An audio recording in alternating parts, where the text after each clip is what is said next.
झंडा ऊंचा रहे हमारा, ये झंडा तो हमारा तिरंगा है, लेकिन इसे थामने वाले हाथ राजनीतिक, तो मुकाबला भी राजनीतिक हो गया है। और बीजेपी के राष्ट्रवाद को चुनौती देने के लिए दिल्ली के केजरीवाल सरकार ने भी उसी तरीके से भगवाधारी पार्टी की राह पकड़ ली है। दिल्ली सरकार ने अभी अपना बजट पेश किया है। इस बजट में अच्छी खासी रकम का प्रावधान पूरे प्रदेश में तिरंगा फहराने के लिए किया गया है। 500 जगह चिन्हित की जा रही हैं जहां पर तिरंगे फहराए जाएंगे। और इतना ही नहीं, तिरंगा फहराने के साथ साथ केजरीवाल ने अपने बजट को देशभक्त का बजट बता दिया है। और इसके तहत सभी स्कूलों में देशभक्त का पाठ्यक्रम भी लगाया जा रहा है। बच्चों को बताया जाएगा कि देशभक्ति क्या है। इस तरीके से दिल्ली सरकार देश की पहली सरकार होगी जो इस तरीके की पढ़ाई कराने जा रही है। मना रहा है, बड़ी धूमधाम से मना रहा है।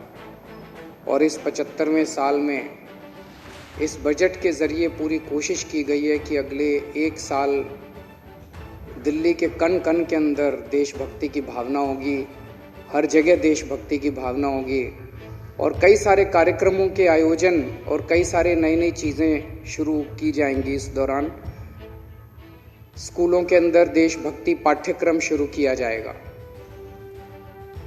ये पहली बार हो रहा है। दिल्ली पर 6 साल तक राज करने के बाद अरविंद केजरीवाल की महत्वाकांक्षा फिर से हिलोरे मार रही है। पिछले दिनों गुजरात के सूरत में एक कामयाबी उन्हें हाथ भी लगी है। अब ये एक साथ देश भर में कई जगह चुनाव लड़ने की तैयारी कर रहे हैं। उन्हें यह भी पता है कि यह चुनावी जीत हासिल करने के लिए उन्हें राष्ट्रवाद और बहुसंख्यकों की भावना का सहारा लेना पड़ेगा। गुजरात के लोगों ने कमाल कर दिया इस बार, और खासकर सूरत के लोगों ने और ज्यादा बड़ा कमाल कर दिया। पूरे गुजरात में नहीं, पूरे देश में आप लोगों की चर्चा हो रही है। पूरे देश में लोग कह रहे हैं ये सूरत में क्या हो गया। इसलिए केजरीवाल बीजेपी का राष्ट्रवाद का हथियार तो हड़पना चाहते ही, साथ ही हिंदुत्व के मोर्चे पर भी अपनी छवि ऐसी रखना चाहते हैं कि वो उसके खिलाफ न दिखाई पड़े। क्योंकि केजरीवाल जानते हैं कि जो भी मोदी विरोधी या बीजेपी विरोधी वोट है वो उसके साथ में जाएगा जो बीजेपी को हराता हुआ या टक्कर देता हुआ दिखाई पड़ेगा। इसलिए इस वोट की उनको चिंता नहीं है। उनके निशाने पर वो वोटर है जो विकल्प तो चाहता है, लेकिन राष्ट्रवाद और हिंदुत्व के मुद्दे पर वो बीजेपी को ही मुखर और प्रखर पाता है। इसलिए केजरीवाल का ये दांव दिलचस्प है। वैसे अन्ना आंदोलन के दौरान भी भारत माता की तस्वीर और जय के साथ ही तिरंगा तो उन्होंने खूब चमकाया ही था।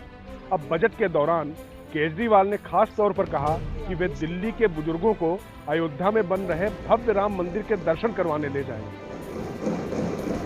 मैं उनसे भारतीय जनता पार्टी से पूछना चाहता हूं कि ये तिरंगा भारत में नहीं फहराएगा तो पाकिस्तान में फहराएगा क्या? हमारे देश का तिरंगा दिल्ली में नहीं फहराएगा तो इस्लामाबाद में फहराएगा क्या? मुझे बड़ा दुख हुआ। दिल्ली चुनाव के दौरान उन्होंने बीजेपी की राम भक्त के मुकाबले अपनी हनुमान भक्ति पेश की थी।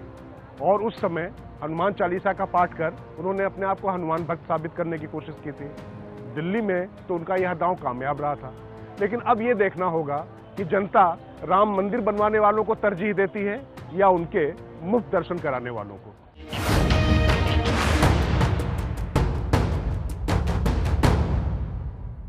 तो राज की बात में इस हफ्ते इतना ही। मुझे दीजिए इजाजत। अगले हफ्ते रविवार रात 8 बजे फिर हाजिर होंगे। तब तक देखते रहिए एबीपी न्यूज, आपको रखे आगे।